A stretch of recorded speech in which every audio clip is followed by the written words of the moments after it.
Hello folks, happy Sunday. As one of my friends says, I would never say this, but one of my friends really likes to say this. Happy Sunday, fun day. Which I think is more of a saying where they're from than anywhere I've ever been except in the restaurant business where I think people might say that. So anyway, I hope you all are doing well today, and we'll see what happens. So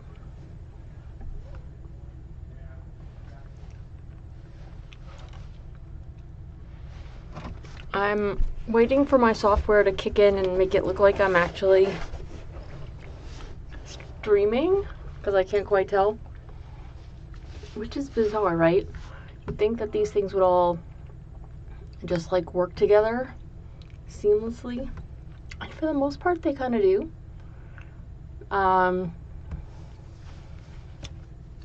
But not always.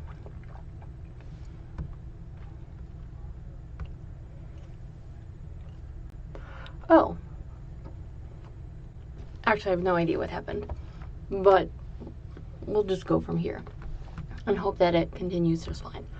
So I was thinking about what's going on in the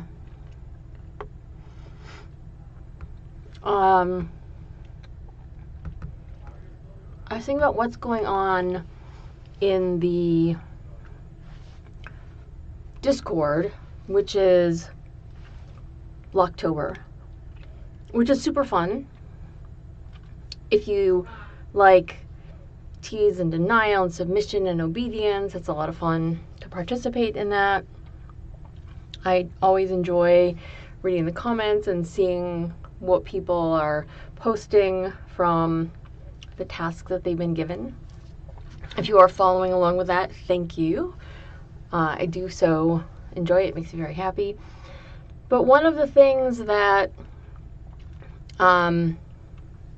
people have also been doing a lot of recently is posting mantras. What's a mantra?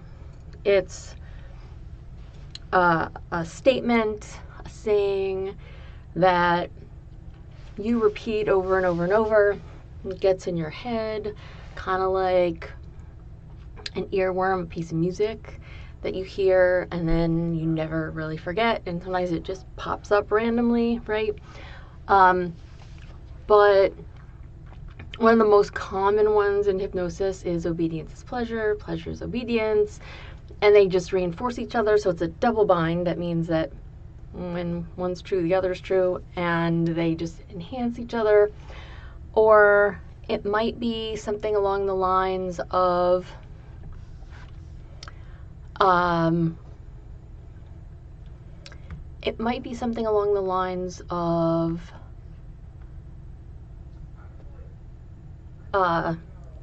obey, I submit, I surrender to whomever, if you're in that kind of relationship. And it might be something along the lines of I love to work out, it makes me feel good, that type of thing. So the more you find yourself hearing a mantra or saying a mantra or internalizing a mantra, the more whatever it is that you're saying can become true for you, until it's at the point where, because this is how our brains work, when we don't like to expend energy on things, we automatically just find ourselves doing the things that we've been writing down or thinking or saying. And the more you find yourself in that state of internalizing whatever the message is, the more amazing it gets. Yes, these are also known as affirmations in some circles, but I feel like with hypnosis, not necessarily that they are, but I feel like they can be a little bit more on the compulsive side, because they might often be tied into some kind of obedience, right? And if a mantra, saying it, thinking it, acting on that is tied into an act of being obedient. And I just want to stress that whether or not you're obedient to someone else or simply to yourself and your own ideals, that can be a very powerful reinforcer. One of the most interesting things that I recall hearing is people who hear voices in their head, and this is very common, a lot of people do it. I'm not talking about someone who is, say, diagnosed with schizophrenia or something like that, but a lot of times people they hear a voice in their head and it says something to them. Sometimes, if you have been through trauma, this is the voice of somebody who has said not very nice things to you, but we carry those things with us. And so one of the things that a mantra can do, for example, is to erode or wipe out an earlier voice and message and replace it with something that is more positive for you, more useful for you. You can also just use hypnosis to change that voice, but it shouldn't actually be, it shouldn't take away the fun.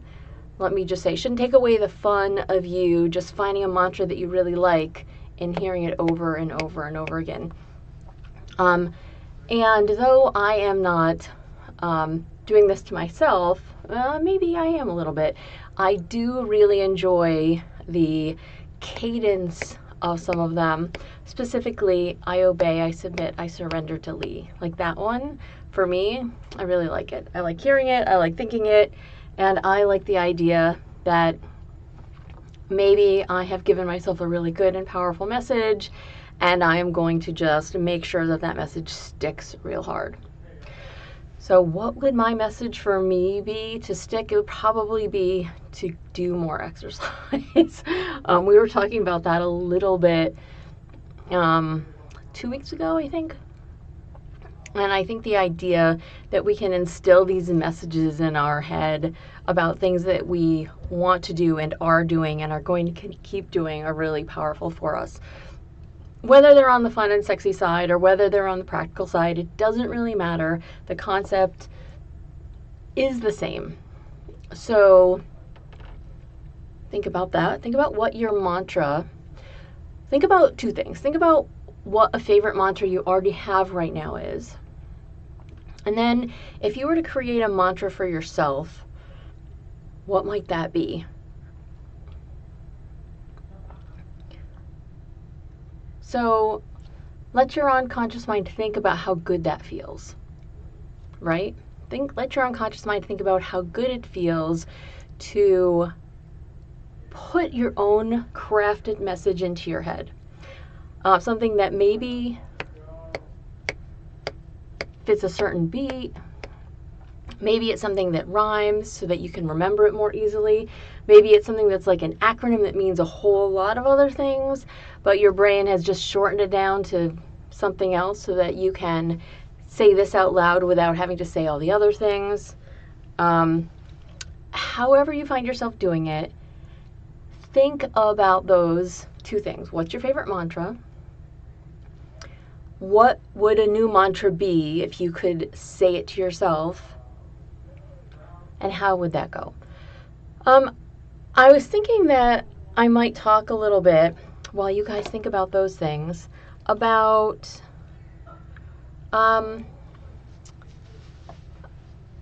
hypnosis in general. Now, most of the people that are here on a regular basis are really good at hypnosis. And I'm probably, because of the way that I interact with a lot of people, which is to say through files or through text chat, by and large. I'm guessing that I do live sessions with, or in-person sessions with, very few of the people that might be actually listening to these, that there's some kind of shortcut which happens. So like if you go to see a hypnotist, you're probably going to go through what's known as a pre-talk, where the hypnotist talks about what hypnosis is And during that pre-talk, they're going to not only explain what hypnosis is, but they're going to tell you things like the ways in which you might find yourself responding. They're going to talk about what you're hoping to get out of this so that they can give you something resembling that to the best of their ability. They might talk about what you might need in the future. They might talk about ab reactions. I don't usually talk about those. I might delve into that briefly at some later point in time. I don't know if I'll do it today or at another point, but the idea of a pre-talk for some people is actually if you're a hypnotist and you do pre-talks with your clients, you are giving them a lot of suggestions already to set them up for success, right? Because a lot of times people go to a hypnotist and they have either had a poor experience or they have had a stage hypnosis experience, whether they've participated or they've just seen one from the audience. And there's something about that maybe was positive or maybe was negative. A lot of people have never been hypnotized, or they've only seen something like in media about what that's like. And so they're literally expecting themselves to have this out-of-body experience or to completely be amnesiac about what happened during the 45 minutes of their session, for example. And some of these things might be true for some people. I have known plenty of people who are amnesiac almost every time they go into trance. I have known plenty of people who have a completely different physical sensation after being hypnotized or when they're awake that makes them aware that they've been hypnotized. But some people don't feel like anything has happened to them. And that doesn't mean a change hasn't happened to them. And I say that because, as I've said before, humans are very good at accepting suggestions, whether they are wide awake or in trance, at any level of trance, honestly. Sometimes people talk about people in super, super deep levels of trance. And if somebody has been in a super, super deep level of trance, they might say something like, I couldn't move, I couldn't really hear you, I was in my own little world. You know, they might be aware that they were in at a state, but they're not really paying attention. However, I feel like those types of observations tend to be conscious observations as opposed to an unconscious observation. And my goal is always to talk to the unconscious part of somebody to get that unconscious part of the person to make change in the most powerful and positive way you can possibly do it. So depending on what you find yourself going in to a session with, whether it's live or, you know, in some kind of recorded capacity, there may or may not be a pre-talk from a person to a person, but you might have some of those internal voices going on in your head that talk to you about what you think you're going to expect, like whether it's the blurb that the file says, whether it's a review that somebody else has written, whether it's, you know, just, oh my God, this is the best file ever, you should go listen to it, kind of thing that you hear online or you see online. So a pre-talk can be any one of those different types of things. And when you have any sort of preconceived notion about what hypnosis might be, your brain can get to this point where you come in with these expectations and they may or may not be met, especially if you are new to hypnosis or you are experimenting with different people or different styles or things like that. Because there's a huge array of people out there that are doing hypnosis, right? Like you could go on, I don't know if it's still a thing, you could go on Omegle and find interesting experiences.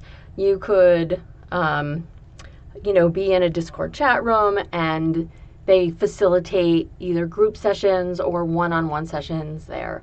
You could be in something like this where you're, participating in a live thing where the hypnotist is not necessarily hypnotizing you, but the idea is that you could also participate in that and go into trance should you choose to do so. So what else might be covered in that pre-talk?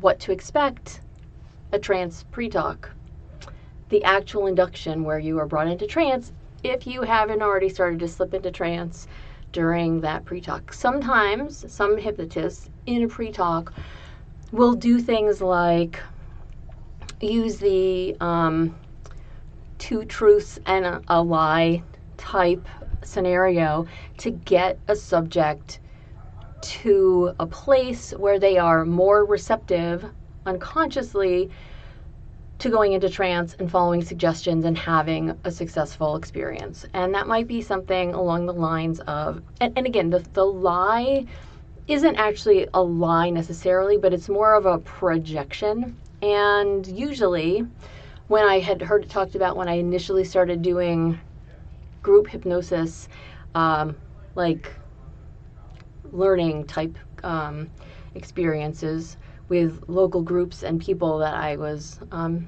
active with, it was along the lines more of you would talk about as many truths as you possibly can. You're not going to overload somebody. It's not like 7 plus or minus 2. But you would talk to somebody about how you might say to them, sit comfortably in that chair. Put your feet flat on the floor. Put your palms on, on the arms of the chair. Or put your palms on your legs. And so you get somebody into what we call a yes set, either by words or actions.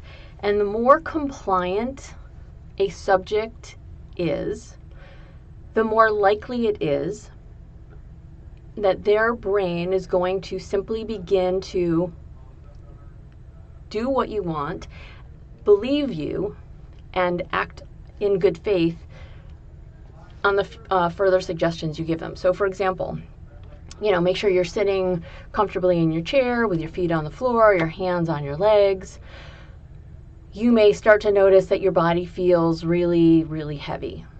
So whether or not your body feels really, really heavy, it might begin to do so because you have already given yes answers to those earlier suggestions. And so the hypnotist might talk about how you want to do those things in order to be successful, but by virtue of telling you what to do before the actual induction begins, you are still being given suggestions, and the more compliant you are, the likelier, higher rate of return for you as a subject in getting what it is that you want. A hypnotist is also likely to talk about what it is that you want to get out of this, and when you tell them what it is that you want to get out of this, you can have a really fun time, maybe, depending on what kind of hypnosis you're doing, to achieve your goals. And the more you find yourself being candid and upfront, the more you're likely to have the hypnotist specifically address the issues that you have, that you want to address, that you want to fix or change or whatever that is. So in addition to thinking about what mantra you like best, in addition to thinking about what a mantra might be that you would like to tell yourself or to have your unconscious mind begin to pick up and use on an automatic basis, if you have those, go ahead and just write them in the chat room. Let me know what your favorite mantra is. If you're okay with that, let me know what your favorite mantra is and what a mantra might be that you would want to, that you might want to find yourself expressing in the future. So you are in this state. Let's just say you're going to visit a hypnotist and they are going through this pre-talk about what you might expect. They are setting you up for success in the best way that they know how. You are sitting comfortably in your chair with your feet flat on the floor and your hands on your legs, on the arms of your chair, next to you on the bed, for example, if you're sitting up in bed. I also, there are zero gravity chairs that might be very, very comfortable for somebody to be in trance with, right? But if you're just at home, I always recommend that you are in a slightly reclined position or sitting up, as long as you're safe, because I think that for some people, the act of lying down can, in some instances, trigger actual sleep, you can do hypnosis when somebody is asleep. Dave Ellman wrote a chapter in hypnotherapy about it. However, a lot of times people think that they have been asleep and they haven't been. And also, in the first bit of time when you are falling asleep, it is also very, very similar to the hypnotic state. You slide, hypnagogic and hypnopompic, I think, and you slide into that state, and then you either fall asleep or you awaken. So your brain is primed in that middle state. And I think that when a hypnotist is actually talking to a person, even if it feels like you are falling asleep, even if you are legitimately actually, say, snoring in the middle of a session, your unconscious mind can sort of be caught in that state still. Think of it as like a silo, like an infinite silo ring, where your brain is still receptive to the suggestions that you're hearing. You're getting rest and some snores in maybe, and then you wake up at the awakener. And that's how a hypnotist can usually tell if somebody has actually legitimately been asleep or simply in a hypnotic state that resembles sleep. So if your brain is in that place where you're like, well, I have never been hypnotized, I want to go through this experience, what do I do? And the hypnotist talks about what it is that they're going to do. They're going to tell you about hypnosis. They might tell you more about hypnosis. They may tell you about how it originated. They might talk about Mesmer or Braid or Erickson. They might then talk about the way you're going to sit and the way you're going to find yourself responding. And they might talk about how you might feel like you're not responding at all. However, a hypnotist is probably going to be paying more attention to your body and the things that you find yourself doing externally, ideomotor responses, in the middle of the trance that you might absolutely be unaware of. I am a huge fan of a couple of different things, and one of them is that I love to hold people's hands while they're in trance. Hold their hand, just like this. And I ask them before we start to just squeeze my hand to let me know that they can do it consciously, because if they can do it consciously, they can do it unconsciously. And then I ask their unconscious mind to, when it's done a thing, or when it says yes to doing a thing, to just do that again, to let me know. That's the kind of response that I like to get if somebody is, for example, across the screen from me and I can't hold their hand. I might ask them to just lift a finger or to curl their fingers in. Now, some people might say, oh, these are not valid responses. This is just their body twitching or whatever. Maybe it is. I don't know. But from my perspective, I'm asking your unconscious mind to do a thing, twitching your fingers or, grabbing my hand. Those are things that or raising your finger. These are things that your unconscious mind is capable of making happen. I feel like you're more likely unconsciously to twitch in than to, say, lift a finger. But either way you do it, your brain can have a conversation with the hypnotist, even if you don't think you're doing that, which I think is utterly fascinating. Your unconscious mind can communicate extra consciously. And I think that is an amazing, amazing way that a hypnotist can be sure, or as sure as hypnotists can be, that something has happened, that a change has occurred, that you are going to be on that path to new behavior, new actions, new thoughts, etc. So you go through the pre-talk. They talk about what an induction is. That's more bypassing your critical factor, so your conscious self is not interfering, shall we say, with what goes on. A lot of people are like, oh, I can't be hypnotized. I've been to so many people and I can't be hypnotized. Well, most people can be hypnotized. So you may have been hypnotized into thinking that you can't be hypnotized. You may have hypnotized yourself into that position for whatever reason. You may have had some kind of past trauma that you are unaware of that makes you super, super guarded and not willing to open up your mind to people, which is absolutely valid. At some point in time, you need to find yourself in a place, if you're going to see a hypnotist, where you are trusting somebody to be kind to your mind. So if you're going to let somebody in, you have to trust that they are going to do the things that you want without doing things that you don't want, and that can be really powerful for you to learn to accept those changes, or to unconsciously accept those changes just like that, and to see what the results are and to tweak them as you need. Okay, so your brain, maybe you're one of those people whose brain is really busy with all those other thoughts. Remember all those voices, whether it's your voice or somebody else's voice. And maybe you, maybe a mantra for people that think that they can't do it is kind of like that. Is it Thomas the Train Engine? Or I think I can, I think I can, I think I can, I think I can. Because if you think you can, you can. So let your brain think about how good it can feel to imagine what would be your life if you have made those changes.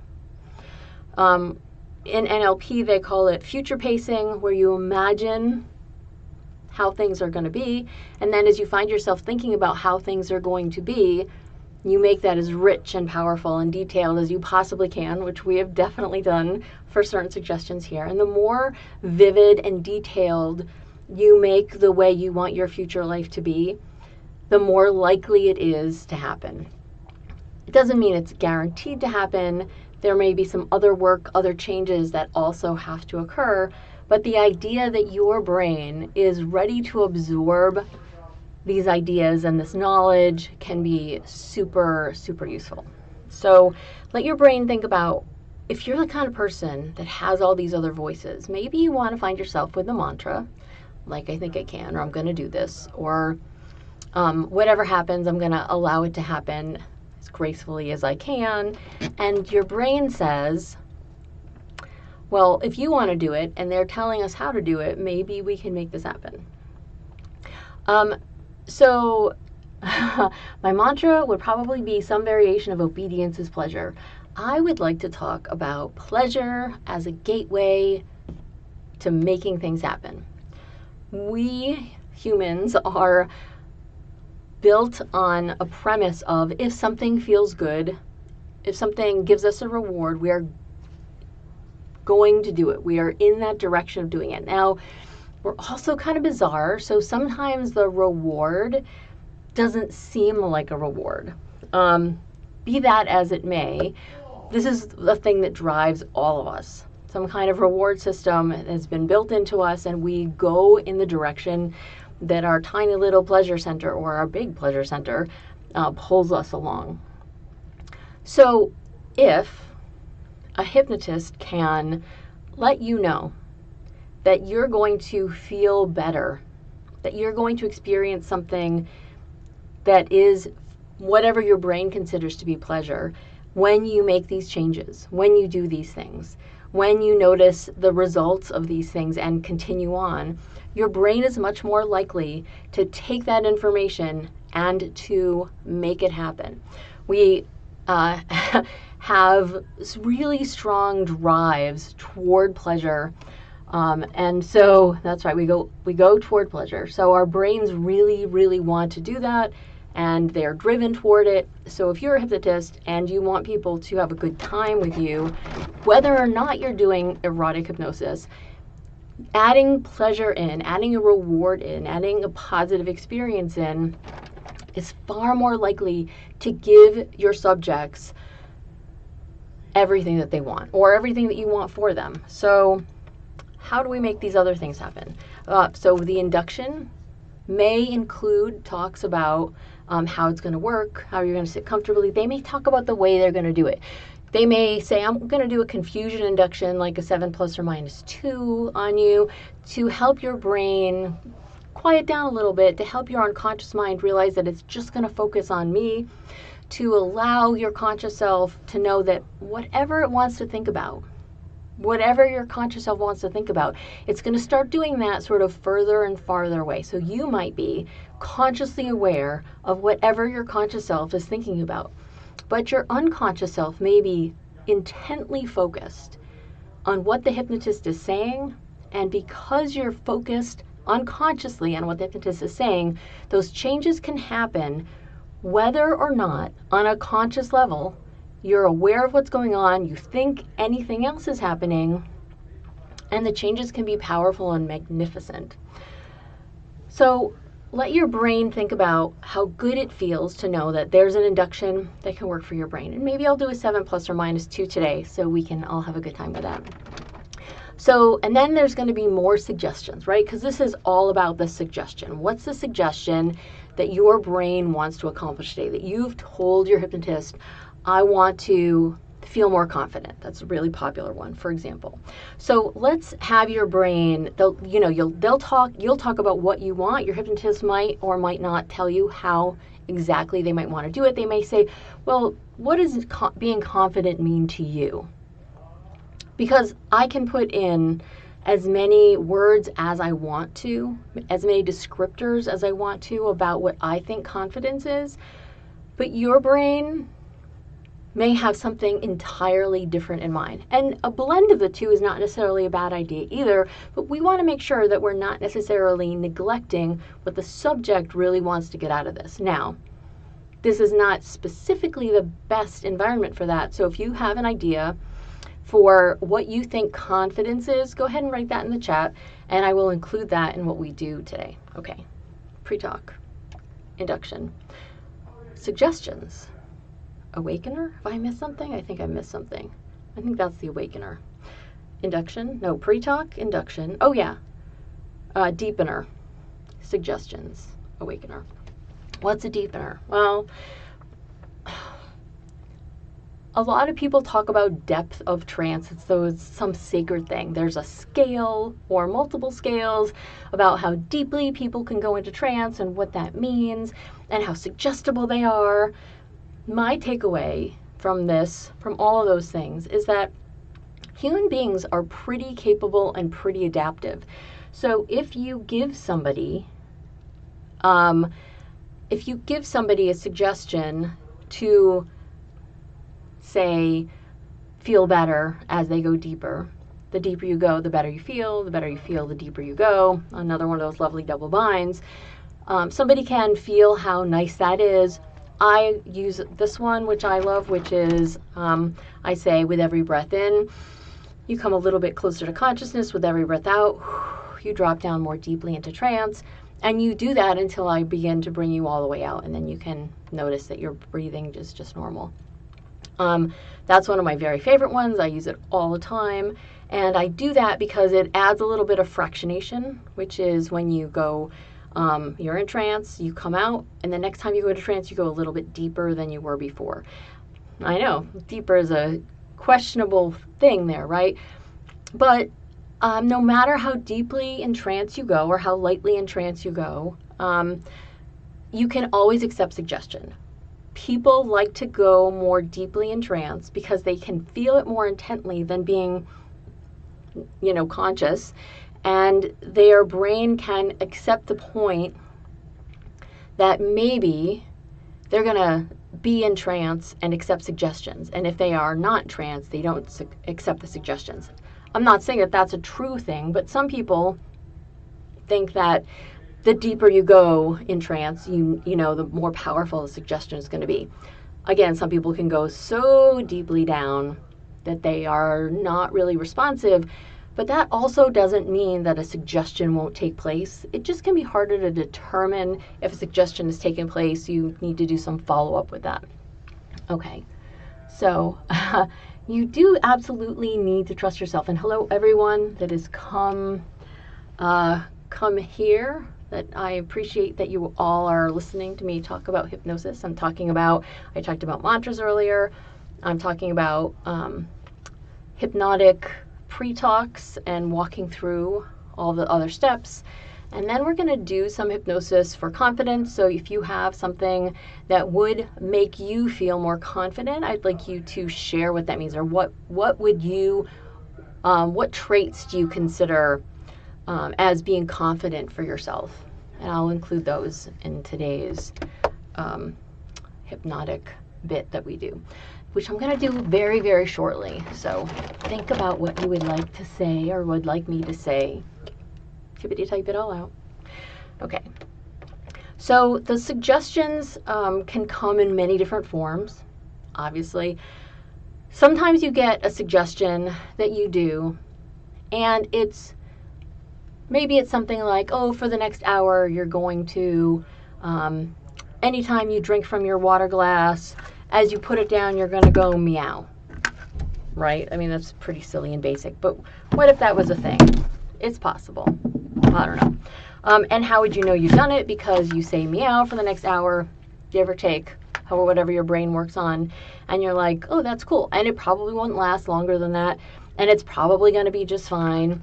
But what if you're out to make some real changes in your behavior? You want to make some real powerful changes in your behavior. You want them to not only be for the next hour, but for as long as you can make that happen. You can make suggestions last for the rest of your life.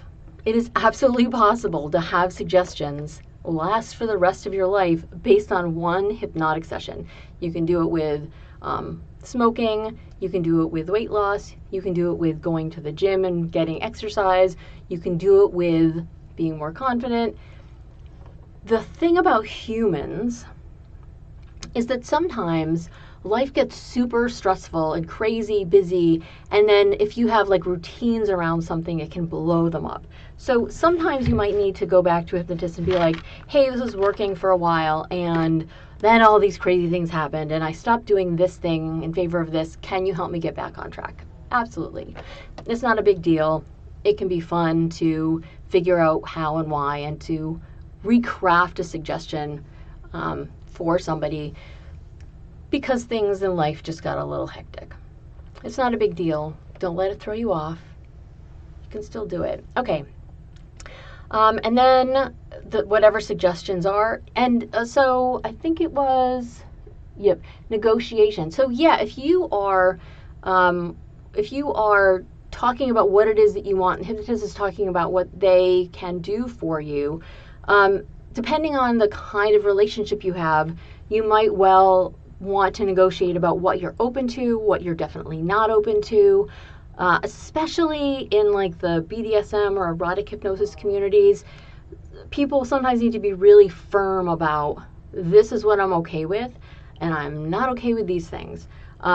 Because it's important that you have an understanding that you're going to be respected, right? That your boundaries are going to be respected, that what you want to do is going to be respected, and then you can just go from there. It doesn't mean that every person is going to be, perfect about that. It doesn't mean that a subject won't necessarily take a suggestion in a completely different way than the hypnotist intended. That has happened to me on in a few instances, and I'm always surprised at the way that happened. But if somebody's brain really likes the way that their brain interpreted a suggestion, whether or not that was not what I intended, sometimes they keep them. So sometimes it's fine, sometimes it's not fine. You have to work through those things on a case-by-case basis. But yes, negotiation can definitely be part of a pre-talk. So, all right. So get ready. We're going to do some hypnosis. We're going to, I'm going to start with a 7 ± 2 induction, which are fun. I don't do those too often. I'm more likely to do those live, so we'll just see how this all goes today. And if you would, since we've already talked a lot about those things, if you have questions about them, you can ask them now. But in the meantime, otherwise, I'll give you like 30 seconds to answer if you've got a question, or you can just like type a question mark in and then just to let me know that you have one, and then we can get it out. And if you don't have any questions, that's okay too. We'll begin shortly. So what's a 7 plus or 2 minus induction? I'll talk about that first so that you have some time to get questions ready if you have them.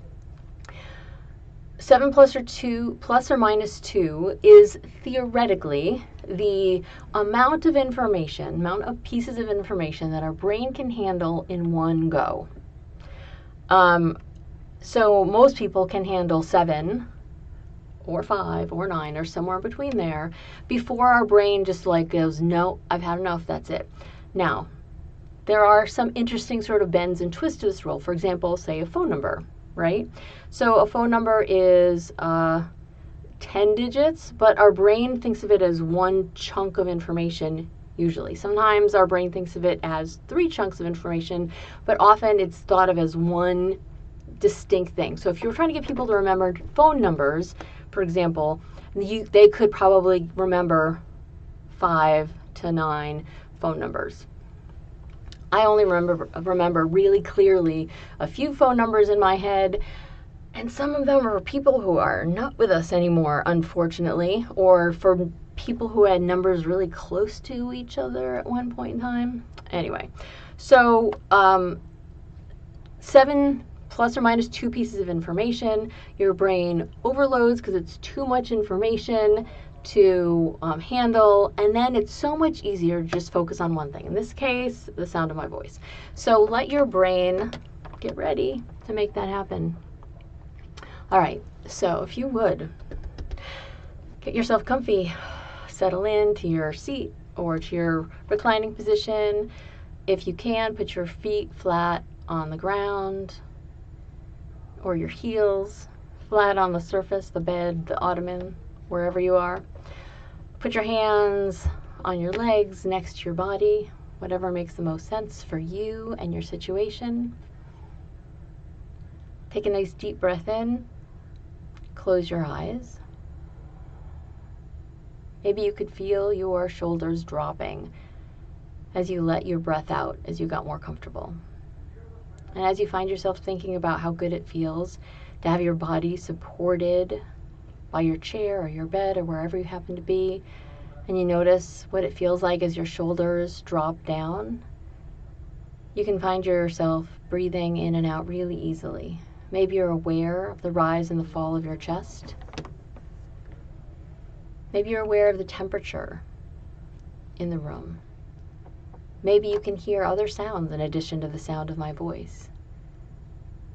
Maybe you can tell that there is some kind of light coming through your eyes, even if they are closed. Coming through to your eyes, even if they are closed. So you can feel the way that whatever furniture you're on feels against your body. You can feel the way that your shoulders and your body feel more and more comfortable as you find yourself going along with this, hearing what I'm saying. The way that your clothes feel against your body, the way you might hear other sounds than the sound of my voice, the way you might see light coming through to your eyes even if your eyelids are closed, the way your body feels as you breathe out, as you find yourself sinking more and more comfortably into that position, the rise and fall of your chest. How good it can be to be in trance. Allow your unconscious mind to think of your favorite mantra, whatever that happens to be. And maybe you notice, or maybe you don't, any smells that happen to be in that place. Maybe it just smells clean and fresh as you find yourself in that position, feeling the furniture against your body, watching the rise and the fall of your chest, feeling your feet or your heels on the floor, on the furniture, hearing sounds other than the sound of my voice, or maybe nothing at all. Feeling how good it is to notice that you are getting more and more comfortable as your body simply breathes out. feeling the temperature in the room, noticing any other sense in that space, allowing yourself to feel pleasure at sinking down more deeply into a trance state, thinking about your mantra and letting that mantra repeat in your head. Can you hear the sound of your mantra in your head, even if you're not saying that out loud? However you find yourself doing these things, begin to notice that each and every one of those suggestions begins to hit you over and over and over again. Your brain can begin to feel what it feels like as you're against whatever furniture you are, with your hands next to you on the bed, with your body getting more and more comfortable, with your unconscious mind paying attention to all these bits of information. As your unconscious mind tries to hold on to every bit of information, at some point in time, you might realize that it is too much to pay attention to. Your unconscious mind can pay attention to all the things I've said, and then it realizes that it's so much easier just to listen to the sound of my voice. And as your unconscious mind just pays attention to the sound of my voice, everything else can fade away. Your conscious self may begin to think about any one or more of those things as it slides away, but your unconscious mind pays attention. Maybe your brain goes around and around and around like a computer processing one after another after another. And all those things might begin to whirl into one idea, one image of simply where you are and what you're doing. But your unconscious mind pays attention to the sound of my voice and allows these messages to get through cleanly and clearly, no interference. Simply noticing how good it feels to have that mantra going on in your head and how good that feels. For you to notice that your unconscious mind thinks about what it is for you to feel or be confident. And as your brain thinks about what it feels and what it is like for you to be more and more confident, I'm going to talk about how I see confidence, how I feel confidence, how I notice it in other people, how I can conceptualize or observe these things in other situations. But I'd like to think about the most confident person I know. And in my head, that's an amalgam, a mixture of a whole bunch of other people. And they comprise, their confidence shows through in a bunch of ways. It shows in the way that they walk into a space. They are standing tall. They take appropriate size footsteps for the space that they're in and the amount of people that are there. They can certainly stride if they need to. They are equally comfortable with taking a little half step and greeting person after person after person if they had to. They hold their head up high, their chin is lifted, their gaze is direct, their smile is genuine.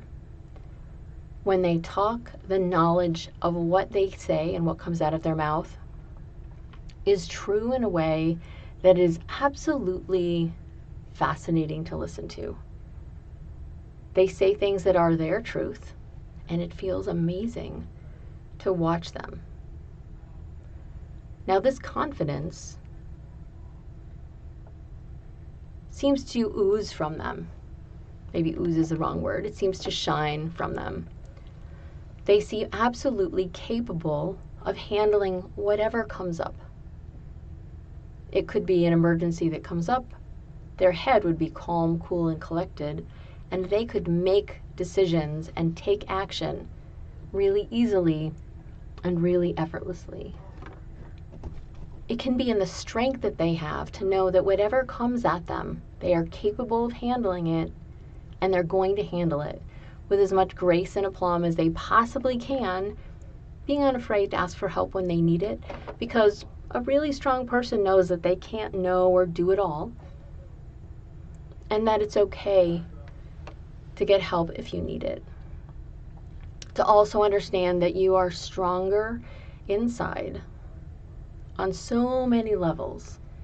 Let your unconscious mind think about all the things that you are capable of doing. You don't have to do this consciously. Your unconscious mind can zip through that list of all the things that you are actually good at, whether on a conscious level you recognize it. But as your unconscious mind thinks about all the things you are good at, it begins to notice that there are some things that you consciously might be aware of, and that there might be some things that you are not consciously aware of, you're not consciously sure of. And your unconscious mind begins to paint a picture, describe in detail, all these things so that your conscious self, when you are done here, when we all come to full conscious awareness, so that your brain can be like, oh, I am better at so many things than I realized. Whether or not you find yourself doing that powerfully on a conscious level or just at little trickles in, you might notice that when you sleep tonight, your unconscious mind keeps adding to this list. Your unconscious mind keeps building this list. And as your unconscious mind adds to this list of the things that you are good at, the things you are very comfortable and sure of, the things that people go to you for, whether or not you knew that that's what was going on, your unconscious mind feeds these things to you. And every single part of you takes what you feel is confidence and allows you to experience that more deeply and fully. Allows you to understand these things about yourself more readily. Allows you to know that when you are in that position of something coming up and needing to be done, you find yourself feeling absolutely calm, ready to speak up as needed, ready to be strong in what it is that you have to say or what it is that needs to get done, and taking the best action at the time that you possibly can to make that happen.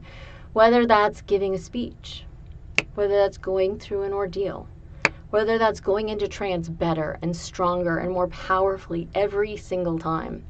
Allow your unconscious mind to think about how fascinating it is that you are unaware of these things about yourself that make you so confident, so amazing, that your unconscious mind just goes, oh, hey, we want to be as confident and as strong and as capable as we possibly can. So we're going to let ourselves know the areas that we are already strong in, and we're going to make sure that we know this powerfully and well. If there are areas that you aren't quite sure that you're confident in, your unconscious mind knows that too. And your unconscious mind can say to yourself, hey, we got some learning to do. We've got some experimenting to make happen. We've got some doing to get to. And as your brain thinks about all the areas in which you're pretty good, but you could be better, your brain can also start to catalog those things. You can find yourself thinking about what it would be like for you to be that person that walks into whatever situation it is with your body loose, not tense, not tight, confidence, head held high, your voice clear, easy to understand, easy to be heard. No one's stealing your thunder. You say what you need to say, you do what you need to do, you look good, you feel good doing these things. Let your brain wrap itself around those ideas, those concepts, as powerfully as you can. What your idea of confidence is, perhaps mixed in some of my ideas about what confidence is, how amazing that can make you feel,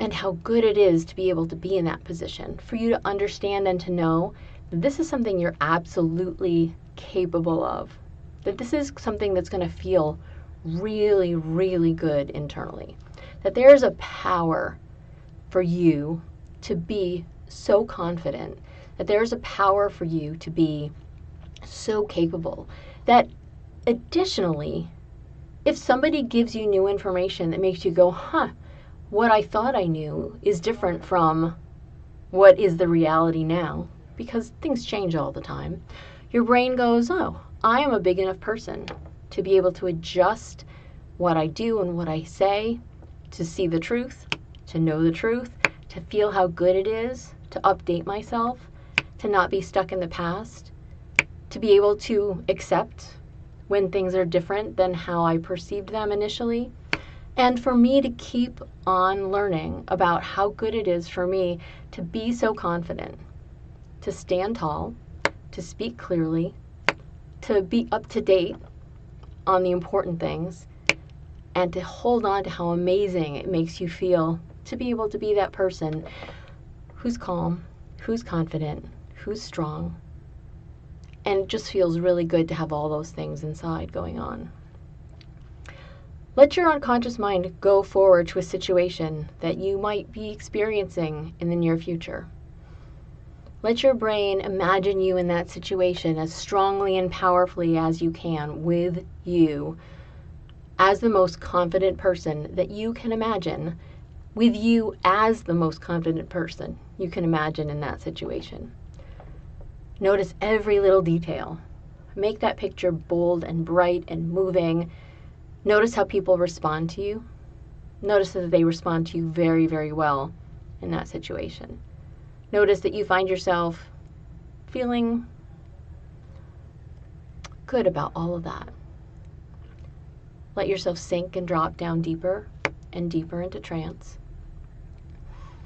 As soon as your brain hears me count to 10, you can find yourself wide awake with these suggestions powerfully embedded in you in a way that does you the most wonderful service for the rest of your life.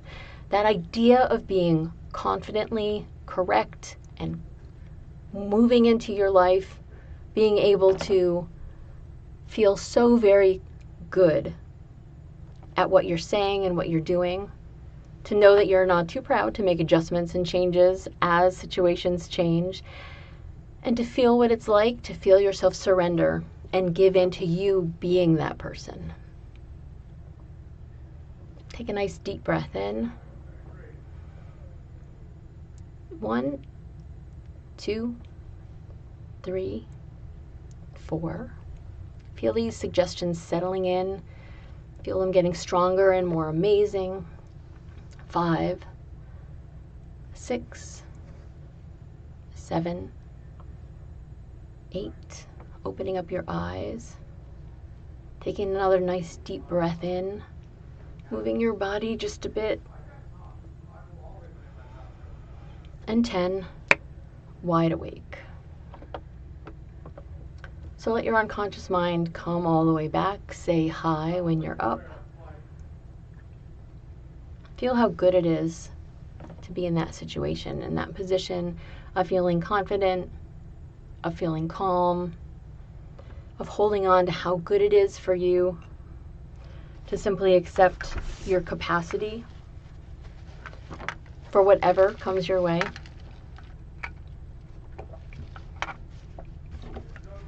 Let your unconscious mind think about, if you remember, how much your brain can handle at one point in time. Where did your unconscious mind go? What were you thinking about, if anything? Hello, everyone.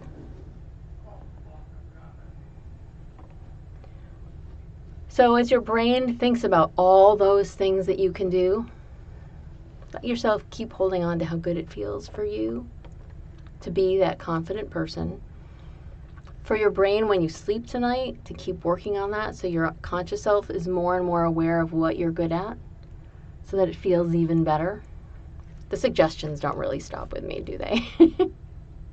And for you to feel amazing every single time you're in a situation where your confidence and your competence and your calmness is called for. All right. I'm hot and sweaty. I'm just sharing that with you. I mean, it's Florida, right? It's not quite winter here. It's almost winter, which means it's going to be like 76, but almost winter here. But I'm sitting in this little tiny room, which does get warm, even though there's air conditioning, which is on. It's not air conditioning, it's just ventilation. And I have an ice pack. I have multiple ice packs tucked around me. I am still super sweaty. And sometimes I get that way, even after like a 20-minute session. Like I'll just like, I could be in a totally air-conditioned space and my body goes, have all the heat all at once. and I get so sweaty, and my brain feels like it's been doing a lot of work. But my brain is a good brain, and your brains are good brains too. So let the suggestions that you need settle in. Let the ones you don't need go, oh, bye. We don't have to be here anymore. And notice how good it feels to just let you be the best you that you can be. If you are here, I want to say thank you. If you are subscribed, again, thank you. If you're not subscribed, please subscribe. If you like these, that helps me in some undefinable way. I don't really do a lot of data, but everyone said so. I'm going to believe it. So if you would like and subscribe, I would appreciate that. Thank you so much for being here. I'm going to be back next Sunday doing something very, very similar and also very different.